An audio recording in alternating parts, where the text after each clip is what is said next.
Start करते हैं यहाँ पे आके और रिकॉर्डिंग मैंने स्टार्ट कर दी है। अब से हम लोग स्टार्ट करते हैं काम अपना। और लास्ट क्लास में हमने क्या काम किया था? लास्ट क्लास में जो है हम लोगों ने अपने फॉर्म्स को देखा था रिएक्ट के अंदर। हमने देखा था कि किस तरह से जो है हम लोग कंट्रोल्ड और अनकंट्रोल्ड इनपुट्स को यूज़ करते हैं और किस तरह से हम लोग जो है उनके डेटा को जो है ना सेव करवाते हैं अपने पास वेब पेज के अंदर ही। हमने वहाँ पर उसको सेव करवा दिया था। अब सीन कुछ ये है कि हमारा मेनली सिर्फ इतना सा काम नहीं है। हमने सिर्फ अपना फ्रंट एंड तो बना लिया, हमने फ्रंट एंड में डिफरेंट प्रोजेक्ट्स बना लिए रिएक्ट के ऊपर जाकर, बट सिर्फ और सिर्फ एक एप्लीकेशन जो है वो पूरी की पूरी फ्रंट एंड के ऊपर डिपेंड नहीं कर रही होती। एप्लीकेशन डिपेंड करती है अपनी रिक्वेस्ट के ऊपर, अपने रिस्पॉन्स के ऊपर जाकर। ठीक है, जैसे कि अगर मैं यहाँ आता हूँ मेरे ब्राउजर में और मैं यहाँ पे आके लिख देता हूँ मेरा google.com, एंटर करो इस चीज़ को आके, क्या हुआ? google.com मैंने जैसे लिखा मेरे पास ये गूगल की वेबसाइट आ चुकी है, ओरिजिनल उसकी वेबसाइट है वो मेरे पास आ गई ऑफिशियल वेबसाइट। ठीक है, लेकिन बैकग्राउंड पे इसके जो प्रोसेस चला था ना वो सर्वर का प्रोसेस चला था। हमारा जो भी ब्राउजर है ना, आप फायरफॉक्स को यूज़ कर रहे हो, क्रोम को यूज़ कर रहे हो या फिर सफारी को यूज़ कर रहे हो, जो भी यूज़ कर रहे हो आप लोग, वो ब्राउजर क्या काम करते हैं? एक रिक्वेस्ट भेजता है आप अपने सर्वर के ऊपर, उस एप्लीकेशन के सर्वर के ऊपर। लेट्स सपोज मैंने अगर गूगल के ऊपर जाना है तो इस गूगल के सर्वर के ऊपर एक मैसेज रिक्वेस्ट जाएगी। वो बोलेगा कि यार पाकिस्तान में लाहौर में ये बंदा यहाँ पे बैठा हुआ है और इस बंदे को जो है ना ये गूगल की वेबसाइट चाहिए। मेरा ब्राउजर ये रिक्वेस्ट मारता है मेरे सर्वर को। किस सर्वर को? इस गूगल के सर्वर को रिक्वेस्ट मारता है। गूगल का सर्वर जो है वो रिक्वेस्ट को चेक करता है कि अच्छा ठीक है, इसे रिक्वेस्ट मारी है, ये किसी तरह की जो है कोई ना हैकिंग तो नहीं करा मेरी एप्लीकेशन के ऊपर आकर। यही भी हो सकता है ये किसी तरह की स्क्रिप्टिंग ऐड कर रहा हो मेरी एप्लीकेशन के ऊपर आकर। जब उसको सारी सारी चीज़ें ठीक ठाक लगती हैं तो वो मुझे सारा काम दे देता है, मुझे एप्लीकेशन मेरी अपनी प्रोवाइड करके दे देता है यहाँ पे। ठीक है, वो सारा का सारा काम जो होता है वो कुछ मिली सेकेंड के अंदर हो रहा होता है, ये सारा प्रोसेस चल रहा होता है बीच में। ठीक है, तो वो जो जहाँ पर रिक्वेस्ट जा रही होती है हमारी, वो जो रिक्वेस्ट जाती है वो एक सर्वर के ऊपर जा रही होती है। अब हमें वो सर्वर बनाना है। हमारा फ्रंट एंड क्लियर है, फ्रंट एंड से बैक एंड को रिक्वेस्ट जानी चाहिए। अब बैक एंड का एक सर्वर होगा, एक सर्वर बनेगा, उस पर रिक्वेस्ट आएगी, वो रिक्वेस्ट जो होगी उसका रिस्पॉन्स आएगा हमें जो सर्वर दे रहा होगा। ठीक है, कुछ ये काम होगा। आई थिंक मेरी डिवाइस बंद हो गई है, चेक करो क्योंकि यहाँ पे ये चला गया इंटरनेट मेरा।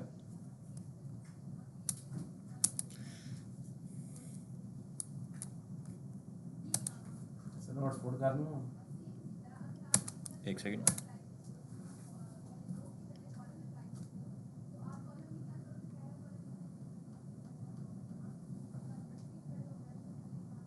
उसकी बैटरी डेड है, शायद ऑन नहीं हो रही। अस्सी हॉटस्पॉट ऑन करो यार जल्दी से फिर।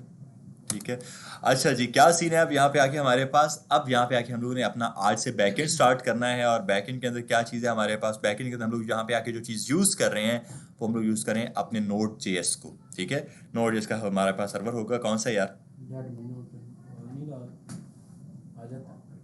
से क्लोज करके दोबारा ओपन करें। ठीक है, अब से हम लोगों ने क्या काम करना है? अपना करना है बैकएंड के ऊपर काम। आई थिंक ये पहले से कनेक्टेड है क्या है इसका यार? ठीक है,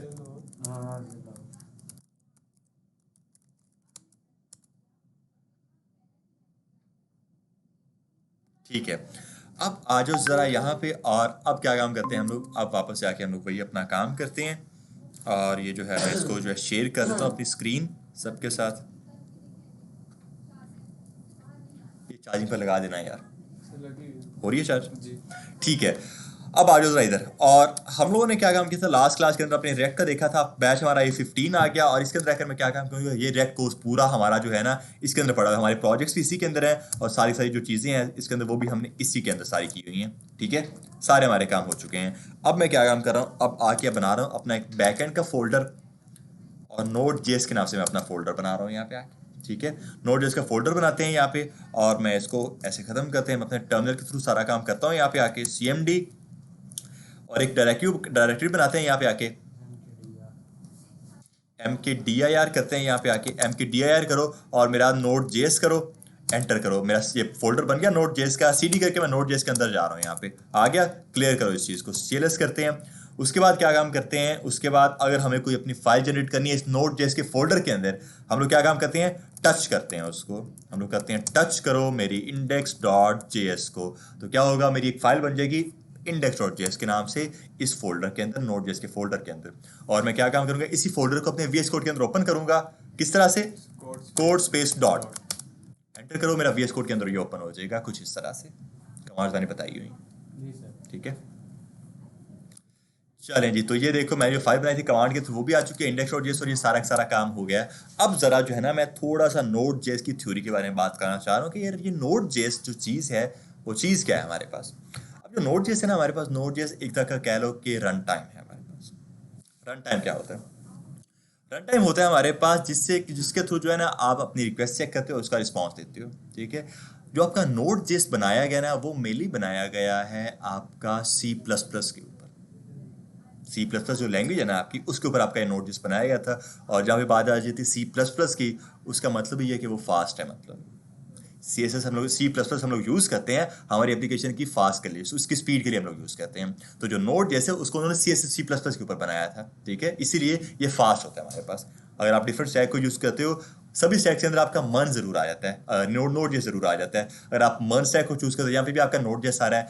मीन स्टैक को यूज करो तो वहां पे भी आपका नोड जैसा आ रहा है। पर्न स्टैक को यूज करो वहां पे भी आपका नोड जैसा जरूर आ रहा होगा, ठीक है, क्योंकि ये फास्ट है हमारे पास यहाँ पे आके।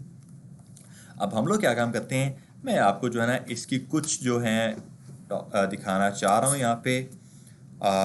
स्लाइड्स वगैरह मेरे पास कुछ इसकी स्लाइड्स वगैरह पड़ी होंगी, मैं आपको बस वो दिखाना चाह रहा हूँ यहाँ पे। शायद मेरे पास पड़ी हो, लेकिन शायद नहीं वो पड़ी हुई है, कोई मसला नहीं है।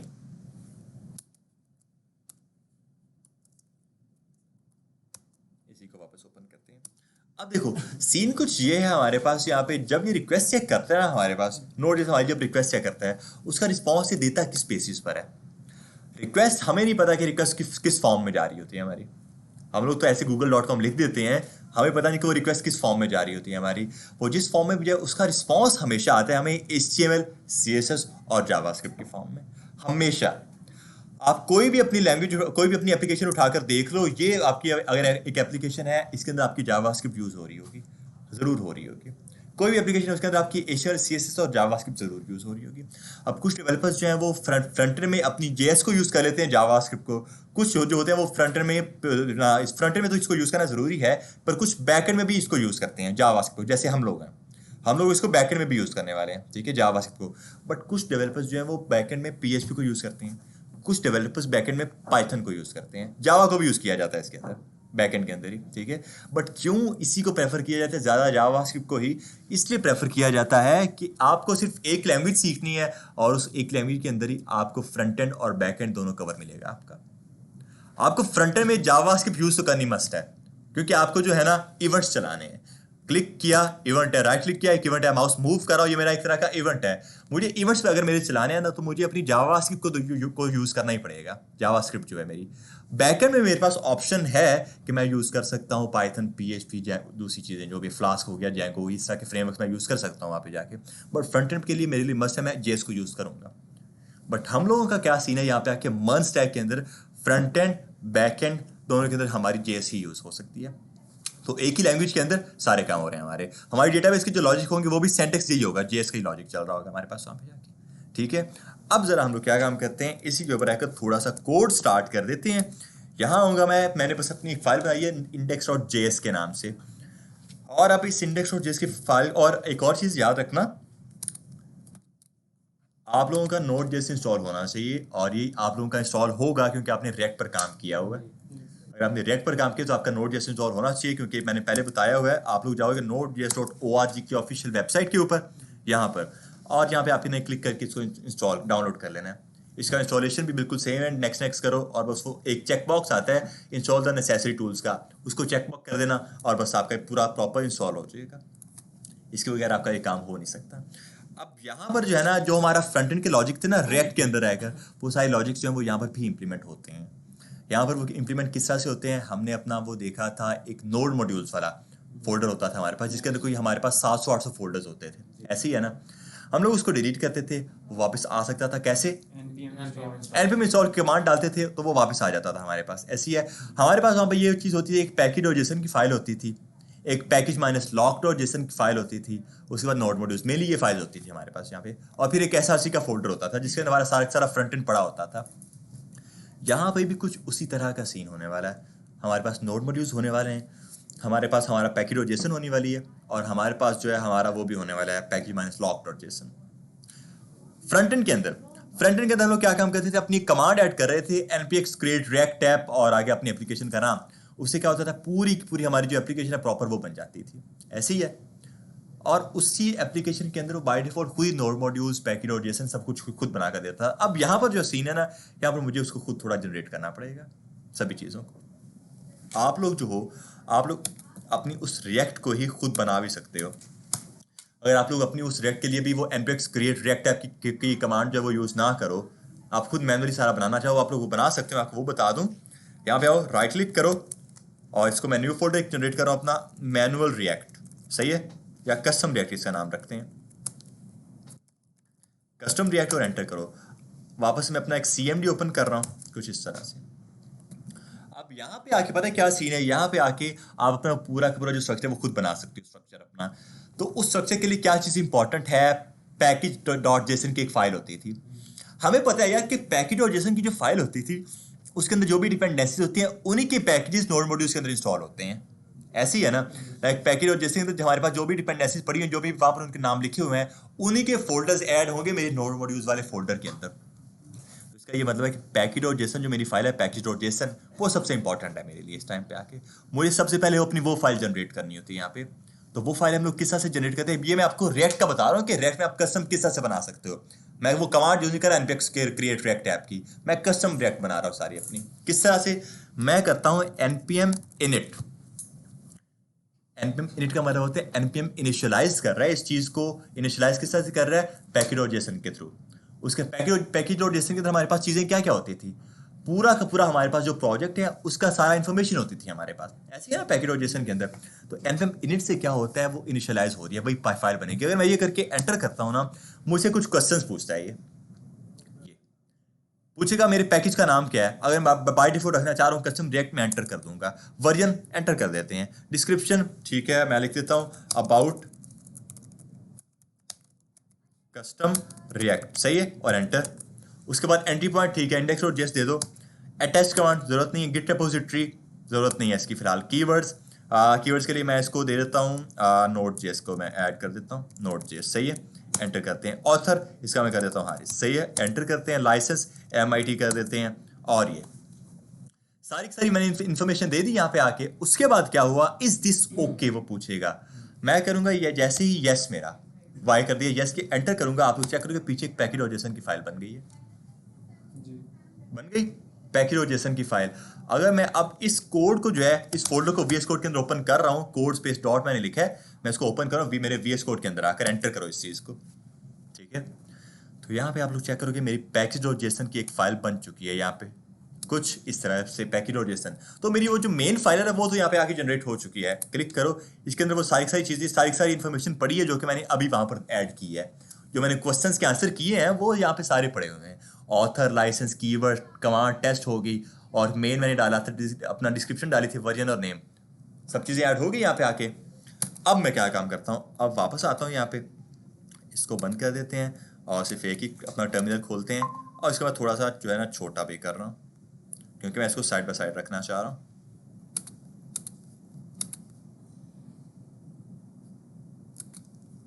चलें जी, और मैं वापस अपने कोड के ऊपर आऊँगा, ठीक है।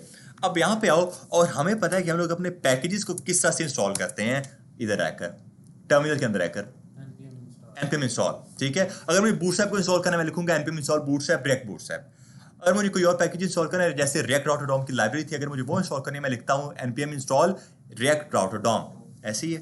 तो यहाँ पर मुझे कुछ उसी तरह का काम करना है। अगर आप लोग नोटिस करोगे ना, मैं आपको अपना वो फ्रंट एंड का भी एक एप्लीकेशन दिखा रहा हूँ, चेक करोगे आप लोग के पैकेज और जेसन वाली फाइल के अंदर आपके पास क्या क्या चीजें पड़ी हुई हैं। ओपन विद कोड करो,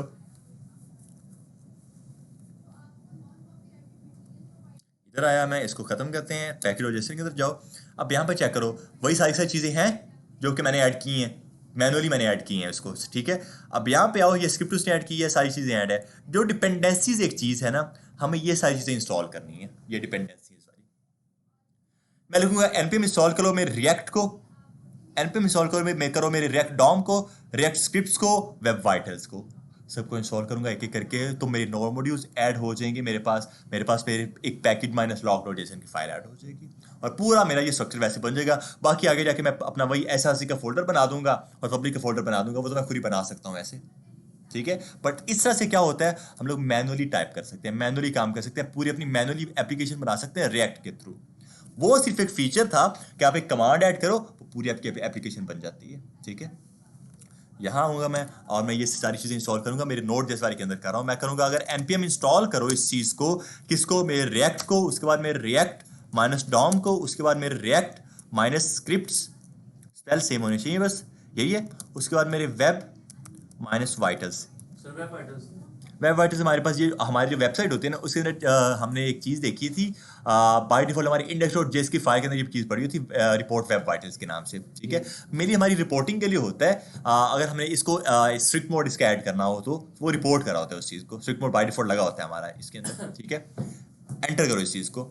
अगर मैं इसको एंटर करता हूँ, अब अगर आगे मैं आपको अपना पिछला पैकेज और जेसन दिखाऊँ ना, इसके अंदर डिपेंडेंसीज का एक चीज़ ऐड हो जाएगी खुद ही, नोड मॉड्यूल्स ऐड हो जाएगी और package minus log dot JSON की एक फाइल ऐड हो जाएगी जब ये सारी चीज़ें मेरी होंगी। अब ये उनको इंस्टॉल कर रहा है यहाँ पे आके, और वापस से इंटरनेट होना मस्ट है, इंटरनेट पर ये सारी चीज़ें आपकी काम करेंगी, ठीक है। बट इस तरह से क्या होता है, इस तरह से हम लोग क्या काम कर सकते हैं, अपना पूरा एक प्रोजेक्ट बना सकते हैं, मैनुअली रिएक्ट का बना सकते हैं। अब यहाँ आऊँगा मैं, एसआरसी का एक फोल्डर जनरेट कर देता हूँ, यही होता था हमारे पास एसआरसी, फिर एक पब्लिक का फोल्डर होता था हमारे पास पब्लिक, इसके अंदर मेनली हमारे पास एक फाइल होती थी सिर्फ index.html, हमें सिर्फ उसी की ज़रूरत है, जिसकी एक आईडी होती थी रूट के नाम से, ठीक है। हमें सिर्फ उसकी ज़रूरत है यहाँ पे आके, पर इसके अंदर तो टाइम ही बड़ा लगता है। वही ना, मैनुअली टाइप करने में टाइम लगता है बस हमें, इसीलिए उन्होंने हमें कमांड दी है, वो कमांड के थ्रू हम लोग सारा काम कर सकते हैं। तो ये फोल्डर का नाम कस्टम रिएक्ट है, लेकिन वहाँ पे नोड.js के अंदर इंस्टॉल हो रहा है। नोड इसके अंदर इंस्टॉल हो रहा है, ये मैंने इस फोल्डर को ओपन नहीं किया हुआ। अच्छा, मैं तभी कहूँ कि यहाँ पे इसने ऐड नहीं किया इस चीज़ को, तो उधर नोड.js ये जो है ये ऐड हो रहा है मेरे A15 बैच के अंदर, नोड जैसे अंदर इंस्टॉल हो रहा है। ओके जी, कंट्रोल सी करके इसको मैं एंड करता हूँ, यहाँ पे CLS करते हैं, CD करके मैं डॉट डॉट करके एक फोल्डर बाहर जाऊँगा, फिर CD करके कस्टम रिएक्ट के ऊपर चलते हैं। हाँ, अब इसके अंदर आकर मैं अगर करता हूँ npm इंस्टॉल, वापस से वही सारी कमांड, हमें पता है अप एरो प्रेस करेंगे तो पिछली कमांड आती जाती है हमारे पास, और एंटर। अब यहाँ पे अगर मैं करता हूँ तो अब यहाँ पे आके चीज़ें ऐड हो जाएंगी मेरी, node modules package minus log dot JSON, और उसके बाद एक बस ये दोनों चीज़ें, और यहाँ पे आके डिपेंडेंसीज इंस्टॉल होंगी हमारी। वापस ये भी हमारा कुछ उतना ही टाइम लेगा जितना रिएक्ट की एप्लीकेशन टाइम लेती है बनने में, ठीक है। तो ये इस तरह से हम लोग मैनुअली अपनी बना सकते हैं। मैं यहाँ पे आऊँगा और जो मेरा नोट जैसे वहाँ से डिलीट कर दूंगा, खैर वहाँ पे बनी नहीं थी, ठीक है, बन रही है हमारी। इसको मैं एंड करता हूँ, बंद कर रहा हूँ, यहाँ पे आके इसको चलाते हैं, ये नोड मॉड्यूल्स आ रहे हैं हमारे पास, जी। ठीक है। आगे पैकेज डॉट जेसन भी आ जाएगी, बनाएगा इस चीज़ को। बट बताने का सिर्फ ये मकसद है आप लोगों को कि आप लोग मैनुअली इसको टाइप कर सकते हो, लेकिन हम में से कोई भी इतना मेहनती नहीं है कि मैनुअली बनाएगा इतना सारा काम, ठीक है। हमें ये बना बनाया जब मिल रहा है तो हम लोग उसको यूज़ कर सकते हैं, उन्होंने एक फीचर के तौर पर हमें दिया हुआ है ये चीज़। बट अब मसला ये कि अब मैंने ये चीज़ आपको क्यों बताई है, क्योंकि बैकएंड के अंदर भी हमें इस चीज़ की ज़रूरत है, और बैकएंड में हमारे पास कोई इस तरह की कमांड है नहीं कि वो सारा हमारा प्रोजेक्ट खुद ही बना कर दे दे हमें, ठीक है। तो इस वजह से क्या काम होता है, इस वजह से हमें खुद बनाना पड़ता है, इसलिए मैंने आपको ये चीज़ बताई है अभी आके, ठीक है।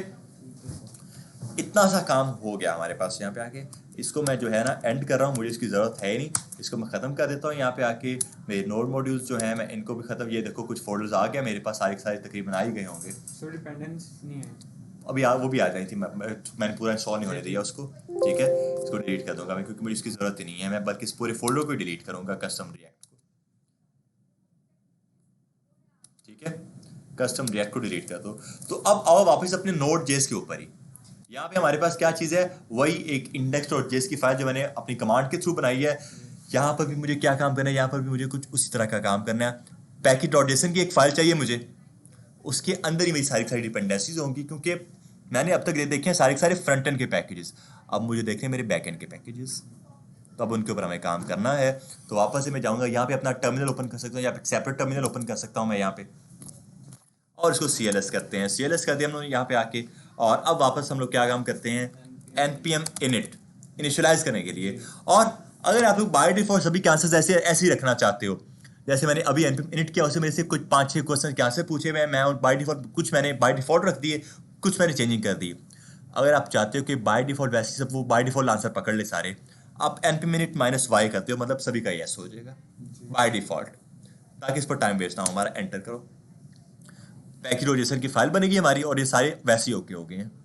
यस हो गए हैं। अब अगर आप चेक करोगे तो बाय डिफॉल्ट उनकी वैल्यूज थी ना वो आ गई हैं, डिस्क्रिप्शन कोई ऐड नहीं हुई है, कीवर्ड्स कोई ऐड नहीं हुआ, ऑथर कोई ऐड नहीं हुआ, लाइसेंस आईएससी हो गया हमारे पास। बाय डिफॉल्ट उसने ये चीज़ें ऐड कर दी हैं यहाँ पे आके। बट अब ये कुछ सीन है हमारे पास, हम लोग अब बैकएंड के अंदर अपने पैकेजेस को इंस्टॉल कर सकते हैं, बैकएंड के पैकेजेस को इंस्टॉल कर सकते हैं। और वो बैकएंड के पैकेजेस हमारे पास जो है वो कौन कौन से हो सकते हैं, हम लोग आगे जाके यूज़ करने वाले हैं npm इंस्टॉल एक्सप्रेस, जो कि हमारे इस स्टैक के अंदर एक चीज़ इंपॉर्टेंट चीज़ है एक्सप्रेस। हम लोगों ने इसको इंस्टॉल करना है, ये इंस्टॉल हो गया एक्सप्रेस हमारे पास, नोट जिसके अंदर आया हमारे पास एक्सप्रेस। लोग जेसन आ गए एक सेकंड, अच्छा मैंने खाली npm इंस्टॉल किया है कि एक्सप्रेस नहीं लिखा मैंने। जी। cls npm इंस्टॉल करो आप मेरे एक्सप्रेस को और एंटर करो, लॉग जेसन आ गया, अब वो भी आ जाएगा, अब एक्सप्रेस आ जाएगा मेरे यहाँ पे आके, एक्सप्रेस ऐड हो जाएगा, नोड मॉड्यूल्स आ गए और एक्सप्रेस भी ऐड हो गया। जी। तो ये जो एक्सप्रेस है ना, ये हमारे पास है बैकएंड का फ्रेमवर्क है एक। फ्रेमवर्क अब क्या चीज़ है, हमने बात की थी बूटस्ट्रैप की, हमने बात की बूटस्ट्रैप की, हमने उसके टेम्पलेट वगैरह बनाई हैं। अब क्या सीन है हमारे पास यहाँ पे, एक्सप्रेस जो है वो हमारे पास फ्रेमवर्क है दूसरा नोड जेएस का, ठीक है। जैसे बूटस्ट्रैप फ्रेमवर्क था सीएसएस का, हम लोग बूटस्ट्रैप के बगैर काम कर सकते हैं, ठीक है। बट उसने बूटस्ट्रैप ने हमारी क्या मदद की है कि यार हमें कोड ज़्यादा नहीं लिखना पड़ता, उसी की बस क्लासेस यूज़ करो, बाय डिफॉल्ट उससे जो प्रॉपर्टीज दी हुई है सीएसएस को वो हमें अप्लाई मिल जाएंगी यहाँ पे आके। एक्सप्रेस का भी कुछ उसी तरह का काम है यहाँ पे आके, प्योर नोड जेएस के जरिए हम लोग ये अपना सारा का सारा काम कर सकते हैं, अपना प्रॉपर सर्वर बना सकते हैं, रिक्वेस्ट एक्सेप्ट कर सकते हैं, उसका रिस्पॉन्स दे सकते हैं। बट थोड़ा सा मुश्किल हो जाएगा कोड, हम लोग देखेंगे ज़रूर इस चीज़ को, बट आगे जाके एट द एंड हमारा काम एक्सप्रेस के ऊपर ही होने वाला है। मैं आपको पहले नोड जेएस का बताऊंगा सारा का सारा कि नोड जेएस में आपने किस तरह से रिक्वेस्ट वगैरह एक्सेप्ट करनी, उसका रिस्पॉन्स देना है, उसके बाद हम लोग आगे इसके एक्सप्रेस के ऊपर जाएंगे। तो हमने बस मैंने फिलहाल के लिए आपको दिखाने के लिए सिर्फ एक पैकेज को इंस्टॉल किया है एक्सप्रेस को, हमें इसकी फिलहाल ज़रूरत नहीं है क्योंकि मुझे फिलहाल इसको इंस्टॉल ही नहीं करना है, यूज़ नहीं करना मुझे यहाँ पे आके। आप इसको अनइंस्टॉल कर सकते हो, मैं इसको कर देता हूँ अनइंस्टॉल, npm अनइंस्टॉल करो इस चीज़ को, किसको, मेरे एक्सप्रेस को, ठीक है। यहाँ से डिपेंडेंसी मेरी हट जाएगी और मैं अपना कोई और जो मुझे पैकेज चाहिए मैं वो ऐड कर सकता हूँ, जैसे कि npm इंस्टॉल करो मेरे एक स्लगीफाई के नाम से पैकेज होता है, स्लगीफाई हम लोग इसको यूज़ कर सकते हैं, ये बैकिंग के कुछ पैकेजेस हैं, स्लगीफाई है, ब्राउजरीफाई है, ब्राउजरीफाई एक ऐड करते हैं अब आके, ब्राउजरीफाई ये ब्राउज़र के लिए होता है, बट स्लगीफाई हमारे कोड के लिए होता है, उसको थोड़ा सा जो है ना फॉर्मेट वगैरह करता है ये। बट अब आओ आप लोग अब अपनी नोड जेएस की डॉक्यूमेंटेशन के ऊपर, मैं इसको ये कर रहा हूँ, टी कर रहा हूँ, node.js.org और एंटर। आ जाओ जरा यहाँ पर, नोड जेएस हमारा प्रॉपर इंस्टॉल है, मैं इसको जरा थोड़ा सा जूम आउट कर रहा हूँ, ठीक है। अब आओ अब आप लोग अगर अबाउट के ऊपर, अबाउट कुछ इस तरह से क्लिक करो अबाउट के ऊपर, तो आप लोगों को जो है ना एक तरह का बेसिक तरह का एक पूरा का पूरा कोड मिलने वाला है सर्वर बनाने के लिए। अच्छा अब ये इंपॉर्टेंट चीज़ है, अब आप लोगों को जो है ना थोड़ा कह सकते हैं आप लोगों का थोड़ा सा जो है ना बोरिंग काम स्टार्ट होने वाला है। डेवलपर्स को अक्सर ये काम बोरिंग लगता है, लेकिन जब इसको यूज़ करना स्टार्ट करते हैं फिर उनको मज़े का लगता है। अब आपको यूआई में कोई चीज़ दिखने नहीं वाली है, यूज़र इंटरफेस जो है, जो आपका यूज़र इंटरफेस जो होता है फ्रंट एंड, वो तो आपको कुछ दिखने नहीं वाला है क्योंकि सारा बैक एंड के ऊपर काम है। क्लाइंट साइड के ऊपर मैं कोई H1 का टैग भी ऐड नहीं करने वाला अभी तो, क्योंकि मेरी कोई HTML की फाइल होने वाली ना ही मेरी यहाँ पे आके अब रिएक्ट होने वाली है फिलहाल। अब प्योर नोड जेएस है यहाँ पे, हमारे पास कोई फ्रंट एंड नहीं है, सिर्फ बैक एंड है इस टाइम पे, मतलब सिर्फ कमांड्स हैं हमारे पास, कोड है और कमांड्स हैं, और उन कमांड के थ्रू में सब कुछ चीज़ें चेक करनी है कि कोड ठीक ठाक चल रहा है हमारा कि नहीं, कोई फ्रंट एंड नहीं है कि हमें फ्रंट एंड पर कोई चीज़ शो हो जाएगी, ऐसी कोई चीज़ है नहीं अब हमारे पास यहाँ पे, ठीक है। तो अब आओ जरा इसको, मैं इस कोड को फिलहाल के लिए कॉपी करो, इस कोड को भी मैं आपको बताऊंगा कि है क्या हमारे पास। कॉपी करो इस चीज़ को और अपनी इंडेक्स और जिसकी जो एक फाइल है उसके अंदर आकर इसको पेस्ट करते हैं कुछ इस तरह से, ठीक है। इसके अंदर आकर मैंने कर दिया है अपनी इस चीज़ को पेस्ट, सेव करेंगे इस चीज़ को, और अब अगर आकर मैं इसको रन करता हूँ, आप सभी का नोड जेएस इंस्टॉल होगा, आप लोग अपनी किसी भी जावा स्क्रिप्ट की फाइल को रन कर सकते हो, लिख के नोड और आगे अपनी उस फाइल का नाम जिसको आपने रन करना है उसका पाथ दे देना आप। मेरी फाइल का नाम है index.js, ऐसे ही है। अगर ये करके मैं एंटर करता हूँ तो ये जो मेरा एक प्रोग्राम मैंने लिखा हुआ है ये रन करेगा। एंटर करो इस चीज़ को, ठीक है। वो कह रहा है कि सर्वर रनिंग एट यहाँ पर, ये उसका होस्ट है, ये उसका पोर्ट है। सर ये अपना क्या ऊपर नाम वेरिएबल से आ रहे हैं। वेरिएबल से आ रहे हैं सारे के सारे मेरे, मैं अभी उस कोड को आपको समझाता हूँ। हाँ इसे npx रिएक्ट के अंदर नहीं इस तरह कर सकते हैं क्योंकि इधर प्राइवेट वगैरह वाला फोल्डर नहीं है। प्राइवेट वाला फोल्डर तो होता ही था रैक में भी, तो कह रहा पब्लिक वाला होता है ना, पब्लिक वाला पब्लिक वाला फोल्डर अब देखो npx क्रिएट npx और npm दोनों में क्या डिफरेंस है आपको मैंने बताया था। ये सर npm क्या होता है, वो आपके पैकेजेस को जो है ना ग्लोबली इंस्टॉल कर देता है आपकी डिवाइस के ऊपर, तो फिर वो आपकी डिवाइस के अंदर स्पेस कवर करती है। npx जो है वो ग्लोबली उसको इंस्टॉल नहीं करता, सिर्फ और सिर्फ उस कोड के अंदर उसको इंस्टॉल कर रहा होता है, ठीक है। तो फिर वो आपकी डिवाइस के अंदर आपका स्पेस कवर नहीं करती है, ठीक है। मैं इसको npx के जरिए कर सकता हूँ, बट इसका जो है ना इसका साइज इतना ज़्यादा बड़ा होने नहीं वाला, तो इसको हम लोग npm के थ्रू कर सकते हैं, ठीक है। अब यहाँ पे आओ, सर्वर रनिंग एट यहाँ पे आ रहा है। अगर मैं यहाँ आऊँ और इसके ऊपर अपना माउस लेकर जाऊँ ना, वो मुझे क्या कह रहा है, देखो control plus click, control press करके इसके ऊपर अगर आप क्लिक करते हो ना तो आप जाओगे मेरे ब्राउजर में, और मुझे मेरे ब्राउजर में दिखने वाला एक हेलो वर्ल्ड, मेरा ऐसा प्रोग्राम जो कि रन करेगा हेलो वर्ल्ड। मैं अभी समझाता हूँ कि ये चीज़ क्या है, ठीक है। हेलो वर्ल्ड हमारे पास कुछ ये चीज़ आई है। अब ज़रा इस कोड को समझो। जो ये कोड है ना हमारे पास, हम लोगों ने रिएक्ट के अंदर देखी हैं चीज़ें इंपोर्ट एक्सपोर्ट की, देखिए ये ना यहाँ पे कुछ चीज़ें इंपोर्ट एक्सपोर्ट हो रही हैं। हमारे पास जो रिएक्ट है वो एक बिल्ट इन पैकेज था। हम लोग क्या काम करते थे, हम लोग लिखते थे इंपोर्ट रिएक्ट फ्रॉम रिएक्ट। यहाँ तो लग रहा है स्मगलिंग चल रही है और समझ नहीं आ रही। बता रहा हूँ, अभी आप लोगों को ये चीज़ इजी लगेगी। हम लोग क्या काम करते थे इंपोर्ट करो रिएक्ट, जो कि मेरा वेरिएबल होता था, फ्रॉम कहाँ से, मेरे रिएक्ट पैकेज से, कुछ ऐसे हम लोग करते थे इंस्टॉल। अब यहाँ पे जो है ना, ये जो लाइन है ना, इसको मैं कमेंट करके इस लाइन का मतलब ये है इंपोर्ट http फ्रॉम http, ऊपर वाली लाइन और ये नीचे वाली लाइन दोनों एक है। अच्छा ठीक हो गया। ठीक हो गया, यस ऊपर वाली लाइन और नीचे वाली लाइन दोनों एक है कि http जो है वो एक तरह का पैकेज है जो कि इस वेरिएबल के अंदर इंपोर्ट हो गया, ठीक है। इसको कमिट करो। यहाँ पे भी उन्होंने एक वेरिएबल प्रॉपर कॉस्ट के जरिए बना दिया, या वेरिएबल यहाँ पे भी बन रहा है।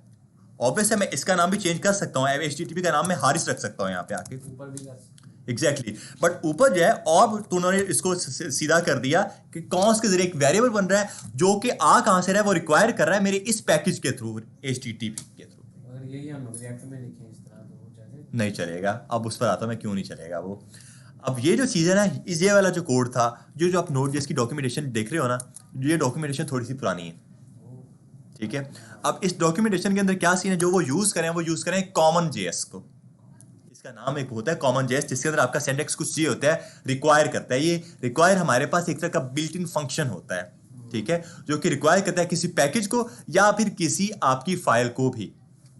लेट्स सपोज मेरे पास जो है एक फाइल बनी हो, एक random.js की फाइल है, ठीक है, और इधर आकर मैं उसको अगर इंपोर्ट करता हूँ, मैं उसको इंपोर्ट किस तरह से करूंगा, मैं लिखूंगा इंपोर्ट करवाओ मेरी रैंडम वेरिएबल को फ्रॉम कहाँ से, मेरे डॉट स्लैश करके random.js, कुछ ऐसे ही था। रिएक्ट में अगर होते तो हमने कुछ हिस्सा से करना था, बट इसी चीज को जो है ना मैं करूंगा यहाँ पे कुछ हिस्सा से, कॉन्स करो मेरे रैंडम वेरिएबल को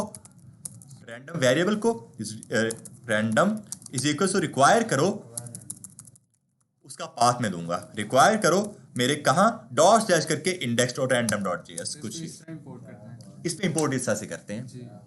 ठीक है। तो चीज़ें दोनों सेम ही हैं, बट जो Node.js बाय डिफॉल्ट यूज़ करता है वो यूज़ करता है कॉमन जेएस को, और जो हम लोग रिएक्ट में यूज़ करते हैं वो है ES6 के बारे में हमने बात की है, ECMAScript 6, ठीक है। तो वो जो चीज़ है ना, वो ECMAScript को यूज़ करता है। बाय डिफॉल्ट जो Node.js है वो इस कॉमन जेएस को यूज़ करता है, बट हम लोग जो हैं, हम लोग कॉमन जेएस को चेंज करके इसको भी ECMAScript के अंदर कन्वर्ट कर सकते हैं। मतलब कि मैं यहाँ पे भी अपना इंपोर्ट एक्सपोर्ट का सिंटैक्स यूज़ कर सकता हूँ, मुझे यहाँ पे रिक्वायर को यूज़ करने की ज़रूरत नहीं होगी फिर, ठीक है। मैं वो भी यहाँ पे आके काम कर सकता हूँ, और वो भी मुझे आके क्या काम करना पड़ेगा, मुझे जाना पड़ेगा मेरी पैकेज.json की फाइल के अंदर, और यहाँ पे आके मैं टेस्ट के अंदर एक और चीज़ ऐड करूँगा स्क्रिप्ट के अंदर, वो होगी मेरे पास मेरी टाइप, और ये यहाँ पर नहीं होती, ये स्टार्ट के अंदर होती है, सॉरी ये यहाँ पर होती है। मैं इसके अंदर आकर ऐड करूँगा मेरी एक टाइप, और ये देखो कॉमन जेएस और मॉड्यूल, ठीक है। बाय डिफॉल्ट कॉमन जेएस होती है, const express is equal to require express, const react is equal to require react. But अगर मैंने मॉड्यूल कर दी इसकी टाइप, कॉन्स्ट मॉड्यूल टाइप इसकी मॉड्यूल कर दी, अब मैं क्या काम कर सकता हूँ, अब मुझे ये रिक्वायर वगैरह करने की ज़रूरत है नहीं, जो भी मैंने रिक्वायर किए हुए हैं ये इसे इंपोर्ट कर इसको जो है मैं इंपोर्ट कर सकता हूँ कुछ इसके जरिए। इसको मुझे करने की ज़रूरत नहीं है, मैं इस कोड के ज़रिए काम मेरा लेकर आ सकता हूँ, ठीक है। और इसको http करेंगे क्योंकि वेरिएबल का नाम http वही नीचे यूज़ हो रहा है स्पेस, तो बातें दोनों सेम ही है हमारे पास यहाँ पे आके, ठीक है। बट दोनों का सिंटैक्स डिफरेंट है क्योंकि वो पहले कॉमन जेएस थी, ये ES6 है, मॉड्यूल है हमारे पास, मॉड्यूल बेस से काम हो रहा होता है। यहाँ पर आपकी हमारे फ्रंट एंड के अंदर मैं आपको सिमिलरिटी ज़्यादा से ज़्यादा दिखाना चाह रहा हूँ। फ्रंट एंड के अंदर क्या चीज़ होती थी, फ्रंट एंड के अंदर हमारे पास कंपोनेंट्स होते थे। ये HTTP ले कहाँ से रहा है, कहाँ कौन सी बिल्ट इन पैकेज है, ये बिल्ट इन पैकेज है, जैसे रिएक्ट बिल्ट इन पैकेज है, ठीक है, ये वहाँ से आ रहा है, बिल्ट इन है, ये किसी फाइल से नहीं आ रहा मेरे पास। अब फ्रंट एंड के अंदर क्या चीज़ होती थी, फ्रंट एंड के अंदर हमारे पास होता था, आप क्या काम करते थे, आप लिखते थे उस चीज़ को इंपोर्ट एक्सपोर्ट जब हम करते थे, वहाँ पे हम लोग कंपोनेंट्स के ऊपर बात करते थे कि ये हमारा कंपोनेंट है, ये हमारी फाइल है, इसके अंदर ये कंपोनेंट बना हुआ है। यहाँ पे आप अपनी उसी फाइल को एज एन मॉड्यूल बात करते हो कि ये मेरा एक मॉड्यूल है, ठीक है, मेरी ये जो random.js है ना, ये मेरा कोई कंपोनेंट नहीं हुआ, मेरी ये कोई फाइल नहीं हुई, ये मेरा एक मॉड्यूल बना हुआ है। index.js जो है वो मेरा एक तरह का मॉड्यूल बना हुआ है, इसको हम लोग यहाँ पे आके मॉड्यूल बोलते हैं। तो मैंने इसकी टाइप को मॉड्यूल कर दिया हुआ है यहाँ पे आके। जब मैंने इसकी टाइप को मॉड्यूल कर दिया, इसका मतलब ये है कि मैं वो फ्रंट एंड के अंदर वाला जो सिंटैक्स है वो यूज़ कर सकता हूँ, इम्पोर्ट रिएक्ट फ्रॉम रिएक्ट, या इम्पोर्ट करवाओ मेरे लोगों को फ्रॉम कहाँ से, उसका आगे मैं पाथ ऐड कर दूंगा, ठीक है। बट मोस्टली डेवलपर्स जो है ना वो ये काम करते हैं कि बैकएंड में कॉमन जेएस को यूज़ करते हैं, फ्रंट एंड के अंदर अपने उसको यूज़ करते हैं ES6 मॉड्यूल को, क्योंकि दोनों को डिफरेंट करना चाह रहे होते हैं, ठीक है। बट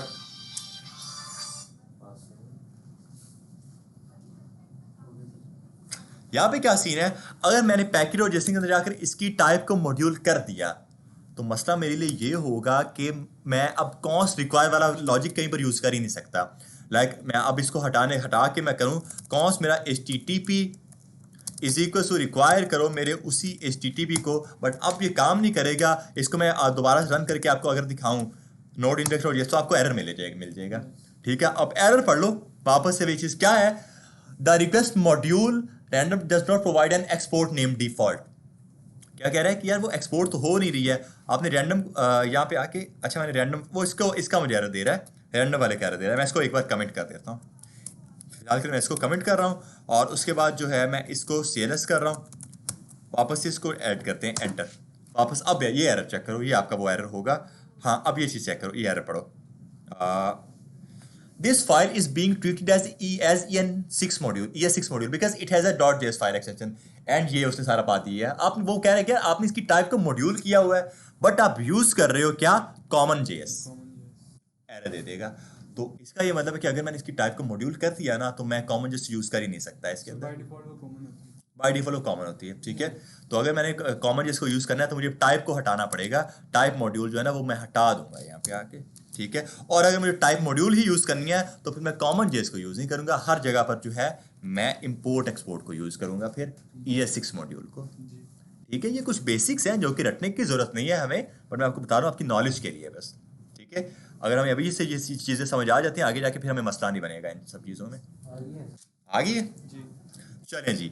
तो मैं रिक्वायर वाला यूज़ करूँगा सिंटैक्स बैकएंड में, फ्रंट एंड में इंपोर्ट वाला यूज़ करूँगा मैं, ठीक है। रिक्वायर करते हैं इस चीज़ को, और इसका जो टाइप मॉड्यूल है वो मैं हटा दूंगा यहाँ पे आके कुछ इस तरह से, ठीक है। और अब इसको दोबारा से आके स्टार्ट करने की कोशिश करते हैं। मैं लिखूंगा नोड मेरा index.js और enter, server is up and running on 3000, server run कर रहा है मेरा 3000 के ऊपर। अगर मैं इसके ऊपर आकर क्लिक कर देता हूँ तो वो ओपन यहाँ पे हो जाएगा और हेलो वर्ल्ड मुझे यहाँ पे आके दिख जाएगा, ठीक है। अब आ जाओ इधर, और इस पैकेट.json को तुमने समझ लिया कि क्या क्या काम कर रही है हमारे पास ये।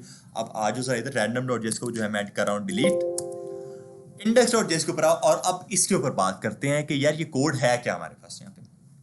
सबसे पहले तो यार चलो ठीक है, हमें ये चीज़ समझ आ रही कि एक वेरिएबल बना हुआ है HTTP के नाम से, और उसके अंदर स्टोर करवाया हमने अपने पूरे के पूरे पैकेज को, HTTP मॉड्यूल को हमने स्टोर करवाया उसके अंदर, ऐसे ही है।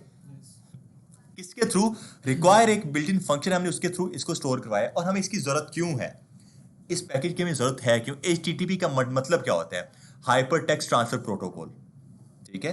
अब इस पर हमने बात करनी है। हमारे पास एक HTTP होता है और एक HTTPS होता है, ठीक है, वो सिक्योर करने के लिए भी होता है वो।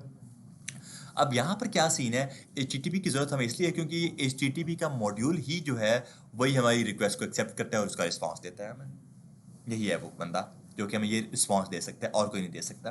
बिल्ट इन है ये, हम लोग कहीं से इंस्टॉल नहीं किया इसको, ना ही हम लोग इसको किसी फाइल से लेकर आ रहे हैं, ये बिल्ट इन पड़ा होता है पहले हमारे पास। यहाँ पे हम लोग इसको यूज़ कर सकते हैं, यहाँ पे आके डन है। तो यहाँ पे हमने पहले तो इसको यूज़ कर लिया। उसके बाद आप नीचे आओ, एक और वेरिएबल बना है कॉस्ट होस्ट नेम के नाम से। और यहाँ पे बैकएंड में आप लोग मोस्टली क्या काम करते हो, कॉन्स्ट के जरिए अपने वेरिएबल्स बना देते हो, क्योंकि आप वेरिएबल को चेंज नहीं करते हो यहाँ पे, एक ही वेरिएबल चेंज करनी है वैल्यू, हाँ, क्योंकि यहाँ पे आपको चेंज करने की जरूरत होती ही नहीं है, ठीक है। तो const host name is equals to 127.0.0.1, ये इसमें खुद मेरा फिर किया है कि ये उसने खुद रेफर किया। और अगर मैं मेरा होस्ट नेम चेंज कर देता हूँ तो मुझे मसला बनेगा, क्योंकि ये जो होस्ट है ना, ये लोकल काम करने के लिए होता है। हम लोग इस टाइम पे जो काम करें वो कौन सा काम कर रहे हैं, लोग लोकल काम कर रहे हैं।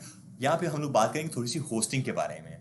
होस्टिंग क्या चीज़ होती है, होस्टिंग आपकी ये चीज़ होती है कि आपने कोई एक स्पेस बाय की होती है, अपनी होस्टिंग बाय की होती है, आप अपनी एप्लीकेशन को वहाँ पर जाकर डिप्लॉय कर देते हो, अपने बैकएंड को वहाँ पर जाकर डिप्लॉय करते हो। बट यहाँ पे हम लोग लोकल काम कर रहे हैं, हमारे पास जो है कोई किसी तरह की डोमेन हमने बाय की नहीं हुई है।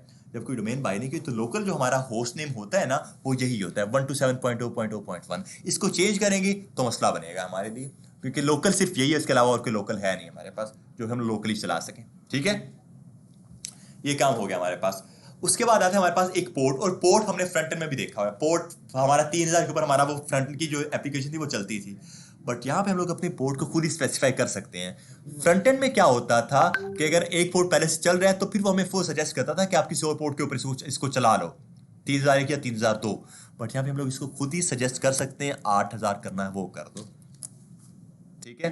हजारों में ही करना होता है, जरूरत नहीं है 100 में भी कर सकते हो, ये जरूरी नहीं। नहीं, वो कहता है कि मुझे जरा नोट लिखा, मेरा मूड बने, वही सीन है यहाँ पे आके, ठीक है। तो const port is equals to 8000 आ जाएगा हमारे पास यहाँ पे। तो अब मैं इसको आकर रन करता हूँ। अब एक चीज यहाँ पे आके ये मसला है हमारे लिए। अब मसला यहाँ पे आके क्या है कि मैंने इसको 8000 के ऊपर कर तो दिया। फ्रंट एंड में रिएक्ट के ऊपर क्या चीज होती थी, रिएक्ट के ऊपर ये चीज होती थी कि मैं जैसे कंट्रोल एस करता था वो खुद ही इसको रिस्टार्ट कर देता था। ऐसी है ना, कंपाइल होकर खुद ही रिस्टार्ट हो जाता, बट ये रिस्टार्ट नहीं होता। चेक करो कि ये अभी भी 3000 के ऊपर ही चल रहा है जी। तो मुझे अगर इसको करना है तो मुझे इसको पहले रीस्टार्ट करना पड़ेगा। बंद किया मैंने, कंट्रोल सी की कमांड डाल के फिर CLS कर लो, फिर वापस नोड लिख के एंटर करो, अब ये 8000 के ऊपर चलेगा, जी। ठीक है।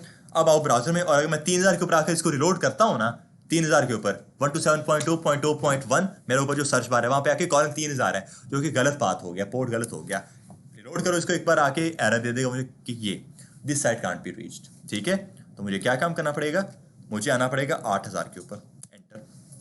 अब आ रहा है हेलो वर्ल्ड, ठीक है। तो ये पोर्ट जरूरी है हमारे लिए, होस्ट नेम जरूरी है, और HTTP मॉड्यूल हमारे लिए जरूरी है, क्योंकि इससे हमारी जो रिक्वेस्ट है वो एक्सेप्ट होती है और उसका रिस्पॉन्स आता है हमारे पास यहाँ पे आके, ठीक है। अब आगे आप लोग चेक करोगे कि यार एक और वेरिएबल बना हुआ है सर्वर के नाम से। ये जो मेनली वेरिएबल है ना, इसी वेरिएबल के अंदर हमारा सर्वर बन रहा है। एक ही लाख क्या देख के लग रहा है, देख के ना भी लगे, आप देखो HTTP का मॉड्यूल जो ऊपर इंपोर्ट किया हुआ है मैंने, वो यूज हो रहा है HTTP.create सर्वर। एक सर्वर नाम से पता चल रहा है क्या ये फंक्शन है, हमारे सर्वर को क्रिएट कर रहा है। ये HTTP एक ऑब्जेक्ट है या फिर अरे है, क्या चीज है ये? एक बिल्ट इन फंक्शन है, बिल्ट इन फंक्शन है, उसको एक वेरिएबल में स्टोर किया। हाँ, ठीक है। ये हो गया। तो हमने क्या काम किया, उस HTTP के थ्रू, उसके अंदर मेथड है हमारे पास क्रिएट सर्वर के नाम से, बिल्ट इन है ये भी, उसको यूज किया, क्रिएट सर्वर को हमने यूज कर लिया। अब ये जो है ना हमसे ये दो चीजें ले रहा होता है, रिक्वेस्ट और रिस्पॉन्स। रेक और रेज आप चेक करोगे आ रहा है यहाँ पे आके, बाय डिफॉल्ट से मेरी कोड दिया मैं कि एक रिक्वेस्ट आती है, उसका रिस्पॉन्स जाता है। इनके नाम आप लोग कर सकते हो ऐसे, लाइक प्रॉपर पूरा इनका नाम लिख सकते हो, रिक्वेस्ट रिस्पॉन्स कुछ, ये आप लोग ये कर सकते हो काम। बट मसला पता है क्या है, आप इनका सीक्वेंस चेंज नहीं कर सकते। लाइक मैं यहाँ पे आके रिस्पॉन्स नहीं कर सकता, क्योंकि उनको पहले रिक्वेस्ट जाती है, एग्जैक्टली, और मैं यहाँ पे आके रिक्वेस्ट नहीं कर सकता, रिक्वेस्ट मैं यहाँ पे आके नहीं कर सकता, उल्टा हो जाएगा और एरर आएगा मेरे पास यहाँ पे। तो पहले रिक्वेस्ट जाएगी, उसके बाद उसका रिस्पॉन्स आएगा, ठीक है। कंट्रोल जी करो, ये काम कर सकता हूँ मैं, रिक्वेस्ट कॉमा रिस्पॉन्स, ठीक है। अब वापस से अब नीचे आकर अगर आप लोग चेक करोगे ना, और मैं इसको रैक को रेज करूंगा, क्योंकि नीचे रेज यूज हो रहा है, रिस्पॉन्स यूज नहीं हो रहा। नीचे लेकिन रिक्वेस्ट नहीं यूज किया ना। हाँ, वो क्योंकि यूज नहीं हो रहा है, इसलिए चेक करो वो लाइट है, हाईलाइट है अभी, जी। ठीक है। अब सर चेक बात करते हैं इसके ऊपर आके, और हम लोगों ने बात की थी अपने कुछ स्टेटस कोड्स के बारे में, की थी हमने बात स्टेटस कोड के बारे में। और इस तरह ये सारी चीजें मैंने आपको पहले बताई हुई हैं। स्टेटस कोड 200 का स्टेटस कोड किस लिए होता था, सक्सेस के लिए। सक्सेस के लिए, गुड सक्सेस के लिए होता था हमारे पास 200 का स्टेटस कोड। इसका ये मतलब है कि हमने सक्सेसफुली रीड कर लिया अपने डेटा को, हमने उसको बोला कि एक रिस्पॉन्स आ रहा है स्टेटस कोड किसका, 200 का, सक्सेस का। ये मतलब सब कुछ ठीक ठाक है, सक्सेसफुल है। उसके बाद हम क्या काम करते हैं, अपना हेडर उसको देते हैं रिस्पॉन्स res.header करके। हमारे हेडर का काम क्या है, अब बताते हैं कि हमारा कंटेंट यहाँ पे हम लोग जो शो कर रहे हैं या जो भी हम लोग रिस्पॉन्स दे रहे हैं उसकी टाइप क्या होने वाली। कंटेंट टाइप एक यहाँ इस तरह से देते हैं स्ट्रिंग के अंदर कॉमा करके, टेक्स्ट होगा और ये प्लेन टेक्स्ट होगा, ठीक है। अगर मैं और उसके बाद res डॉट एंड आ जाता है हमारे पास, res डॉट एंड। ये जो res डॉट एंड है ना, यही वो चीज़ है जो कि हमें सिर्फ हमारे ब्राउजर में दिख रही है, हेलो वर्ल्ड, ठीक है। जो हमारे पास एंड का फंक्शन है ना, एंड हमारे पास एक बिल्ट इन फंक्शन है जो कि हमारे सर्वर के अंदर जो कोड है उसको एंड करते हैं, टर्मिनेट कर देते हैं, कह सकते हैं कि यहाँ पे आके उसे पता चलता है कि ठीक है अब सारा कोड खत्म हो गया, अब मैं इसको रन कर सकता हूँ। res डॉट एंड ही काम करता है। हेलो वर्ल्ड के अंदर हम लोग अपनी वेब पेज का लिंक लगाते हैं, मेनली ये काम करते हैं हम लोग, इस तरह से करते हैं, ठीक है। आगे देखेंगे हम लोग, बट बाय डिफॉल्ट मैंने हेलो वर्ल्ड लिखा हुआ है। अब वापस आके अगर मैं इसके अंदर जो है हेलो नोड जेएस लिख देता हूँ, hello node JS, this is our first node JS class, सही है। सेव करूंगा लेकिन अब ये रीस्टार्ट नहीं होगा क्योंकि ये नोड जेएस है, मुझे बार बार इसको रीस्टार्ट करना पड़ेगा और इस चीज़ के लिए हमारे पास पैकेज है जो कि हम लोग यूज़ कर सकते हैं, आगे जाके करेंगे भी, ठीक है। जो जैसे मैं कंट्रोल एस करूंगा खुद ही मेरा सर्वर रीस्टार्ट भी हो जाएगा, आगे देखेंगे। CLS node index dot JS और एंटर। अब चल रहा है यहाँ पे आके 8000 के ऊपर। अब अगर आकर मैं 8000 के ऊपर इसको रिलोड कर देता हूँ, आज का hello node JS, this is our first node JS class, ठीक है। तो ये हमारे पास कुछ इस तरह से काम हो रहा होता है। हेडर हम लोग सेट कर सकते हैं, इसके रिस्पांस के अंदर स्टेटस कोड सेट करते हैं और फिर उसके बाद आकर उसको res डॉट एंड कर देते हैं। अब यहाँ पे एक चीज नोटिस करो कि टेक्स्ट स्लैश प्लेन, जी सर ये मैं पूछने वाला था आपसे, बाकी पूछना। टेक्स्ट स्लैश प्लेन के नाम से एक चीज है। अब यहाँ पे हम लोग उसे पहले तो बता रहे हैं कि यार हमारा जो टेक्स्ट है ना वो प्लेन होने वाला है, टेक्स्ट प्लेन टेक्स्ट होने वाला है। मीन मैं यहाँ पे आके अगर इसको H1 के अंदर ऐड कर दूं ना, H1 का टैग डाल दूं कुछ इस तरह से और ये ऐसे, और इसको सेव करूं, फिर दोबारा से मुझे अपना सर्वर रिस्टार्ट करना पड़ेगा। ये सेव करो ब्राउजर में और ये चेक करो क्या हुआ, प्लेन टेक्स्ट। उसने मेरे H1 को भी एज एन प्लेन टेक्स्ट ही पकड़ लिया कि उसको भी उसने एज एन टेक्स्ट शो करवा दिया। बट अगर मैं चाहता हूँ कि नहीं यार ये मेरा लॉजिक जो है एज एन HTML का टैग रेंडर होना चाहिए, एग्जैक्टली तो मैं क्या काम करूंगा, इस प्लेन की जगह टेक्स्ट तो है वो, पर प्लेन की का HTML लिख दूंगा, ठीक है। अब क्या होगा, अब अगर इसको मैं CLS करके दोबारा रिस्टार्ट करता हूं, अब अगर आके इसको रिलोड करते हैं तो अब ये कुछ इस तरह से चल जाएगा, hello node JS, this is our first class. वैसे नींद तो नहीं आ रही, नींद नहीं आ रही है, मजा। अच्छा आएगी, अभी आगे आएगी, मेरा गारंटी है कि आएगी, ठीक है। अच्छा जी, अगली क्लास में किलो ले आए। गुड है। तो ये काम हुआ हमारे पास यहाँ पे। इस तरह से लोग क्या काम करते हैं, अपना रिक्वेस्ट सेट चेक करते हैं। रिक्वेस्ट उन्होंने अभी यहाँ पे आके चेक नहीं की हुई है, रिस्पांस हमने डायरेक्ट उसको दे दिया हुआ है। बट इस चीज़ को हम लोग कुछ इस तरह से करते हैं, अगर हमारी कोई CSS की फाइल है ना, हम लोग उसको ऊपर एक वेरिएबल के अंदर स्टोर करवा देते हैं रिक्वायर करके ही, और फिर उस वेरिएबल को res डॉट एंड के अंदर कॉल करवा देते हैं, इधर HTML की जगह CSS कर देंगे। HTML क्या करें हम, CSS नहीं बस स्लैश करें। मैं यह काम आपको करके दिखाऊंगा, अभी मैं आपको सिर्फ उसका आइडिया दे रहा हूँ कैसा होगा आगे जाके हमारे साथ। आपको मैं असाइनमेंट दे रहा हूँ कि आपने ये काम करना है, ठीक है। आइडिया का पता नहीं लगाया था, दोबारा बता। देखो अगर मेरे पास कोई CSS की फाइल है या कोई HTML की ही फाइल है, लेट्स सपोज कोई HTML की मेरे पास फाइल है आके, और मैं क्या काम करता हूँ, मैं उसको बैकएंड के थ्रू रेंडर करता हूँ। यहाँ पे बैकएंड के थ्रू मैं उसको रेंडर करना चाह रहा हूँ, और इस रेंडरिंग की आपको समझ आएगी जब मैं आपको दिखाऊंगा रिक्वेस्ट और उसके रिस्पॉन्स। राइट क्लिक करो, इंस्पेक्ट करो, और हमने अब तक सिर्फ 2 बटन देखे अपने, एलिमेंट्स और कंसोल, ऐसी है। अब चौथे बटन के ऊपर आओ, नेटवर्क के ऊपर। ये हमारा बटन है हमारी रिक्वेस्ट चेक करने के लिए और उसका रिस्पांस देने के लिए कि यार रिस्पांस आ क्या रहा है हमारे पास। वापस से सिर्फ ये डेवलपर टूल्स हैं, कोई यूजर के लिए काम है ही नहीं, डेवलपर टूल है ये, ठीक है, हमारे समझने के लिए है। एक बार आके जब मैं इसको करता हूँ रिलोड, आप लोग चेक करो कि यार 127.0.0.1 इस होस्ट के ऊपर क्या है, एक रिक्वेस्ट जा रही है, स्टेटस कोड क्या है 200 का। इसके ऊपर अगर मैं आकर क्लिक कर देता हूँ, प्रीव्यू वो मुझे दे रहा है इसका कि ये आपका जो है बैकएंड के थ्रू डेटा आ रहा है। ये जो डेटा है ना, अब ये बैकएंड के थ्रू आ रहा है, फ्रंट एंड के थ्रू नहीं आ रहा। फ्रंट एंड के थ्रू होता वो मैंने ऐसे फ्रंट के अंदर डाल देना था, बट ये बैकएंड के ऊपर रिक्वेस्ट गई, उसका रिस्पॉन्स आया, ठीक है।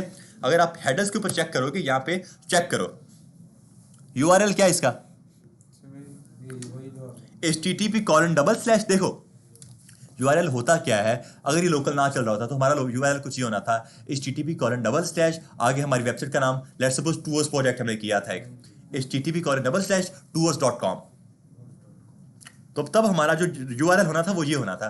फिलहाल ये चल रहा है लोकल, तो हमारा URL है http:// 127.0.0.1:8000, क्योंकि ये लोकल चल रहा है। डन है, उसके बाद रिक्वेस्ट का मेथड मैंने आपको बताए थे कुछ मेथड के बारे में, gate request, post, patch, delete, जो कि क्रिएट, रीड, अपडेट, डिलीट वो सारे काम करता है। यहाँ पे कौन सी रिक्वेस्ट लग रही है? गेट मीन्स मैं सिर्फ डेटा को रीड कर रहा हूँ। ये को बताए थे, अब मुझे क्लास दिन याद नहीं लेकिन बताया मैंने। चलो अब बता रहा हूँ मैं, ठीक है। मिली हमारे पास जो है 4 तरह की रिक्वेस्ट हो जो कि हम लोग यूज करते हैं अपनी CRUD तरह की एप्लीकेशन बनाने के लिए। CRUD के बारे में हमने बात की होगी, क्रिएट, रीड, अपडेट, डिलीट उसको बोलते हैं। CRUD का जो पूरा का पूरा हमारा लॉजिक है ना, वो हम लोग इन रिक्वेस्ट के ऊपर काम करते हैं। गेट रिक्वेस्ट में आते हैं हम लोग अपने डेटा को रीड करने के लिए। CRUD के अंदर जो आर है हमारे पास वो रीड का होता है कि डेटा सिर्फ रीड हो रहा है, कोई डेटा क्रिएट नहीं हो रहा मेरा, ना ही कोई डेटा डिलीट हो रहा है, ना ही कोई डेटा अपडेट हो रहा है। तो यहाँ पे आज के इसलिए गेट रिक्वेस्ट लग रही है। स्टेटस कोड 200 का, ठीक है। उसके बाद नीचे रिमोट एड्रेस उसने दिया हुआ 8000 का। प्रीव्यू में ये चीज़ शो करवा रहा है, रिस्पॉन्स में बता रहा है कि यार ये चीज़ यूजर ने लिखी है, बैकएंड के अंदर ये चीज़ आ रही है जिसका प्रीव्यू ये बन रहा है, ठीक है। कुछ इस तरह से इसके अंदर सारे हमारे काम होते हैं। रिक्वेस्ट यहाँ से आके हम लोग चेक कर सकते हैं, और अगर रिक्वेस्ट गलत चली जाती है बाय एनी चांस, तो यहाँ यहीं पे नेटवर्क के अंदर मुझे उसका एरर भी मिल जाएगा, मुझे कंसोल में नहीं जाना है। अब मेरा कंसोल भी एंड हो गया यहाँ पे, अब मेरा नेटवर्क आ गया, ठीक हो गया। तो अब नेटवर्क के ऊपर मैं जाकर चेक करूंगा कि कौन कौन सी नेटवर्क के ऊपर कहाँ पे रिक्वेस्ट जा रही है, जा रही है। क्या पेश है कि हमने बैकएंड से ही रन किया है, हम फ्रंट एंड में भी तो डाल सकते हैं। देखो मैंने आपको जैसे अभी स्टार्टिंग में चीज़ बताई कि सिर्फ ये ना बैकएंड में हमने कोई भी टैग डाले ही नहीं है। HTML तो कोई होने नहीं वाली हमारे पास, UI में आपको कोई चीज़ दिखने नहीं वाली, ये मैंने सिर्फ आपको समझाने के लिए किया है। ये कुछ होना ही नहीं वाला है। मैं ऑब्वियस है बैकएंड का काम ये थोड़ी कि फ्रंट एंड पर इस तरह से कोई टेक्स्ट लिख दूँ मैं, ये बैकएंड का काम ही नहीं है। ये मैंने आपको सिर्फ दिखाने के लिए किया है, इस कोड को समझाने के लिए किया है, ठीक है। कि कोड क्या काम कर रहा है, रिस्पॉन्स सेंड कर रहा है। ऑब्वियसली यहाँ पे आके जो मैंने एक सिंपल तरह का मैसेज दिया है, यहाँ पे आके मेरा पूरा लॉजिक लगा होगा जो कि यूजर कोड का डेटा रीड कर रहा होगा या फिर यूजर का डेटा क्रिएट कर रहा होगा या डिलीट या अपडेट कर रहा होगा। यहाँ पे मैंने सिर्फ आपको समझाने के लिए इसको क्या काम किया है, एज एन प्लेन टेक्स्ट और एज एन HTML का रेंडर कर दिया, ठीक है।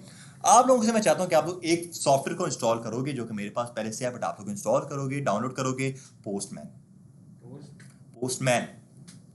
पोस्टमैन हमारे पास एक तरह का सॉफ्टवेयर है जो कि क्या काम करते हैं, हमारा क्लाइंट साइड का काम कर रहा होता है। क्लाइंट साइड का काम कुछ इस तरह से कि हमारे पास, हमें पता है कि इस टाइम पे UI तो कोई है ही नहीं, फ्रंट एंड हमारे पास कोई है ही नहीं, तो रिक्वेस्ट जाती है हमेशा फ्रंट एंड से बैक एंड के पास। तो वो पोस्टमैन हमें फ्रंट एंड से रिक्वेस्ट भेजेगा बैक एंड के पास, ठीक है। आप लोग यहाँ पे आओ, आप लोग डाउनलोड करोगे, डाउनलोड करो मेरा पोस्टमैन, डाउनलोड करो मेरे उस पोस्टमैन को, एंटर करो, और यहाँ पे फ्री में डाउनलोड करना करने में मिल जाएगा आपको। मेरा पास से पहले डाउनलोड भी और इंस्टॉल भी, तो मैं नहीं करूँगा इस चीज़ को डाउनलोड। हाँ, आपको अपना साइन इन करना पड़ेगा, करना पड़ सकता है, आप लोग वो कर लेना, ठीक है। लेकिन ये ईजी है बिल्कुल, सिर्फ आपको डाउनलोड करना है, उस पर क्लिक करना है, वो खुद ही इंस्टॉल हो जाएगा आगे, ठीक है। अब मैं आपको इसका यूजेज बताता हूँ कि इसका यूजेज क्या है। ये मेरे पास पोस्टमैन वो पड़ा हुआ है, पोस्टमैन वही है ये, ठीक है। क्लिक करो इसके ऊपर आकर। अब यहाँ पे आके हम लोग क्या काम करते हैं, यहाँ पे आके हम लोग क्या है अपनी रिक्वेस्ट वगैरह सारी चेक करते हैं, किस तरह से रिक्वेस्ट आ रही है, किस तरह से उसका रिस्पॉन्स आ रहा है। अब यहाँ पे आके मैं प्रॉपर आपको दिखाता हूँ। यहाँ आ जाओ, और आप लोग जो करोगे ना, आप लोग जब इस पर काम कर रहे होगे, कैंसिल करूंगा मैं इस चीज़ को, आप लोग इसके ऊपर काम कर रहे होगे, इसको डॉट सेव कर देता हूँ मैं। बेसिकली किसी और बैच में भी हमारा ये पोस्टमैन के ऊपर हम लोग काम करते हैं, तो इसलिए वो उसका ओपन था, ये 4 बैच हमने उसी के अंदर बनाए हुए हैं, ठीक है। अच्छा, यहाँ पे ये चेक करोगे रिक्वेस्ट कौन सी है, ये गेट रिक्वेस्ट शो करवाते हैं। आपका जो बाय डिफॉल्ट आ रहा होगा ना, आपका यहाँ पे वो बोलेगा कि ऐड वर्क स्पेस, उस पर क्लिक करना, प्लस के ऊपर आप क्लिक कर देना, यहाँ पे प्लस के ऊपर आपका ये चीज़ आ जाएगी। यहाँ पे आप आके आपको क्या काम करना है, अपना वो URL ऐड कर देना। क्या है हमारा http:// उसके बाद क्या है, और वो 127 वाला जो है वो लोकल होस्ट है, लोकल होस्ट। तो मैं लिख सकता हूँ लोकल होस्ट कुछ इस तरह से, लोकल होस्ट कॉलन कितना, लोकल होस्ट जब हो गया तो 127 लिखने की जरूरत नहीं है, 127 जो है वो होस्ट ही है, ठीक है। लोकल होस्ट कॉलन 8000, ये करके अगर मैं जैसे आकर करता हूँ इस चीज को, सेंड रिक्वेस्ट कर रहा हूँ, सेंड, उसका मुझे नीचे रिस्पांस मिलेगा, ये चेक कर लो, उसका रिस्पांस मुझे शो करवा रहा है, hello node JS, this is our first node JS class. तो अब ब्राउजर का कोई काम नहीं है, ये आपने इंस्टॉल इसलिए किया है क्योंकि ये रिक्वेस्ट भेजेगा, यहाँ से इसने रिक्वेस्ट भेजी है सेंड करके, उसका रिस्पांस उसने नीचे में शो करवा दिया। प्रीव्यू में अगर आप चेक करोगे तो ये प्रीव्यू में हमें वही चीज़ शो करवा रहा है सारी की सारी, ठीक है। रॉ में ये चीज़ है, प्रीटी में ये चीज़ है। यहाँ पे आप गेट रिक्वेस्ट चेक कर सकते हो, पोस्ट है, पुट है, पैच है, डिलीट है, कॉपी है, ये सारी रिक्वेस्ट है हमारे पास, हम लोग सारे यूज करने वाले आगे जाके, ठीक है। अब जरा इस चीज को नोटिस करो, मैं कौन सी रिक्वेस्ट मार रहा हूँ यहाँ पे, मैं अपने डेटा को जो है ना रीड कर रहा हूँ यहाँ पे आके, ऐसी है ना, यहाँ पे अगर मैं आऊँ तो मैं मेरे डेटा को रीड कर रहा हूँ यहाँ पे आके। अगर मैं अपनी रिक्वेस्ट चेंज कर देता हूँ, पोस्ट कर देते हैं, सेंड करते हैं और चेक करते हैं कि क्या क्या कहता है वो। सेंड किया मैंने जैसे इस चीज़ को, तो आई थिंक उसने मुझे कोई एरर तो नहीं दिया यहाँ पे आके। ओके ठीक है, उसने मुझे कोई एरर नहीं दिया यहाँ पे, बिकॉज मैंने इसके अंदर कोई लॉजिक नहीं लगाया, और पोस्ट के लिए मैंने कोई लॉजिक नहीं लगाया, और ना ही गेट के लिए कोई लॉजिक लगाया। मैंने बाय डिफॉल्ट उसी का कोड कॉपी पेस्ट किया है जो कि बाय डिफॉल्ट नोड जिसके अंदर पड़ा हुआ था। इसके अंदर हम लोग अपना लॉजिक लगा के काम करेंगे। अब जैसे मैं आपको पिछला कुछ दिखा देता हूँ। हाँ, ई कॉमर्स, एक ई कॉमर्स प्रोजेक्ट बना रहे थे हम लोग एक, तो उसके अंदर हमने ये काम किया था। यहाँ पे चेक करो, यहाँ पे कौन सी रिक्वेस्ट लग रही है, पोस्ट रिक्वेस्ट लग रही है। ठीक है, अगर मैं इसको कर देता हूँ गेट रिक्वेस्ट मेरी, ठीक है, और मैं इसको सेंड करने की कोशिश करता हूँ, सेंड किया इस चीज़ को मैंने, एरर मिल जाएगा कुड नॉट सेंड रिक्वेस्ट। एक तो एरर आ रहा है क्योंकि मेरा ये वाला सर्वर भी नहीं चल रहा, ठीक है। तो और दूसरा एरर ये आ रहा है कि ये रिक्वेस्ट जो है वो पोस्ट की नहीं है, ये गेट की नहीं है, ये पोस्ट की है। तो आपको पता भी होना चाहिए कि आपकी जो रिक्वेस्ट है वो कौन सी रिक्वेस्ट है, ठीक है। वैसे बाकी बातें मुझे कोड देख के लग रहा है बट मज़ेदार काम। अच्छा नहीं देखो, मज़ेदार काम है। अगर आपको ये सारी जो चीज़ें मैंने आपको भी बताई है ना, ये चीज़ें अगर आपको समझ आ जाती हैं तो फिर आगे मज़ेदार काम है, समझ आ ठीक है। रिक्वेस्ट भेजेंगे, उसका रिस्पॉन्स लेकर आएंगे, इस तरह के सारे काम हम लोगों ने करने हैं यहाँ पे। चलें जी, इसको ख़त्म कर रहा हूँ मैं, अपने वापस कोड के अंदर आ रहा हूँ। तो ये है हमारे पास, और ये मैंने जाते ही क्या काम किए, यहाँ पर आते ही मैं डायरेक्ट अपना कोड वहाँ से उठा कर लेकर आ गया हूँ। आपका ये काम नहीं है, मुझे पहले आप लोगों को नोड जेएस के बेसिक्स कवर करवाने हैं। ये मैंने आपको बस ऐसे ही बता दिया कि ये कोड हमारा पड़ा हुआ है यहाँ पे आके, ठीक है। हम लोग क्या काम करेंगे, पहले नोड जेएस के सारे बेसिक्स को कवर करेंगे, जो कि मॉड्यूल्स क्या चीज़ें, मॉड्यूल को मैं बहुत डिटेल में आगे बताऊंगा कि नेक्स्ट क्लास में मॉड्यूल क्या चीज़ें हैं, किस तरह से इंपोर्ट एक्सपोर्ट होगी इनकी, क्योंकि यहाँ पे हमने इंपोर्ट एक्सपोर्ट नहीं देखी अब तक इनकी, ठीक है। उसके बाद इसी के अंदर डिफरेंट हमारे पास जो हैं फंक्शंस हैं, हम लोग उनको यूज़ करेंगे। प्योर नोड जेएस के ऊपर अभी हमने काम करना है। जब नोड जेएस हमारा होगा उसके बाद हम लोग एक्सप्रेस और नोड जेएस दोनों को एक साथ यूज़ किया करेंगे, ठीक है। बस फिलहाल के लिए यहीं पर जो है हम लोग इसको रैप अप कर रहे हैं। आप लोगों ने क्या काम करना है, आप लोगों ने जो है अपना वो सारा लेकर आना है कोड, और आप लोग एक और काम कर सकते हो, वापस मैं नोट करके, बल्कि पहले ये काम करता हूँ। मेरे पास अगर कोई HTML की टेम्पलेट पड़ी हुई हो तो मैं जाता हूँ मेरी किसी भी HTML की टेम्पलेट के ऊपर, एक बैच है A24 शायद, उसमें मेरे पास पड़ी होंगी, ठीक है। और यहाँ पे आकर पड़ी हुई है मेरे पास एक मेरी जो है ये, इसी को मैं ओपन कर देता हूँ, राइट क्लिक करते हैं, ओपन विद कोड करते हैं।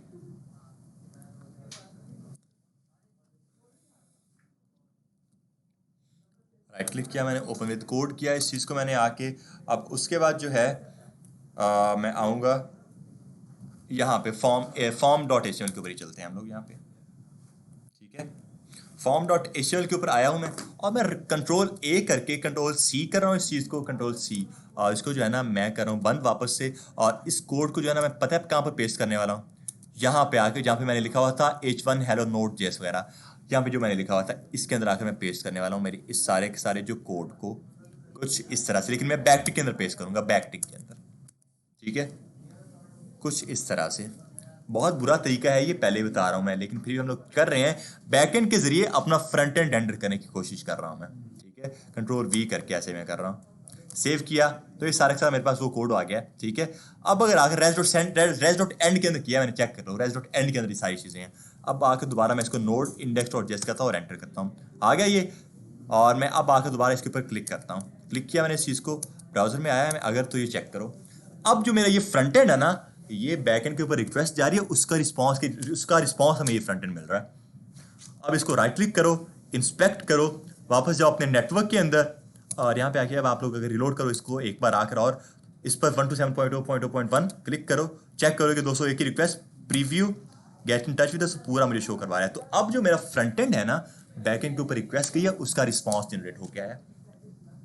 ये मेनली काम है हमारा, लेकिन ये अच्छा तरीका बिल्कुल भी नहीं है, क्योंकि मेरे पास मल्टीपल फाइल्स होने वाली है ना, मेरे फ्रंट एंड की CSS की फाइल होने वाली है, वो मैं सारे किस तरह से इसके अंदर ऐड कर सकता हूँ।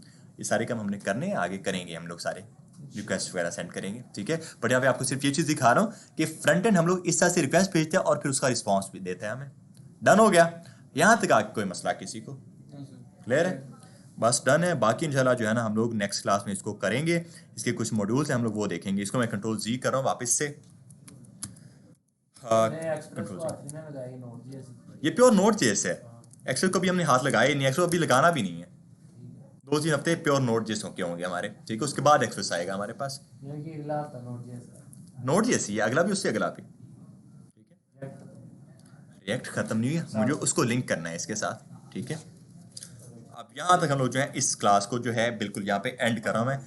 इतना आप लोगों ने काम करना है। अब मैं जो है एंड कर रहा हूँ इसको।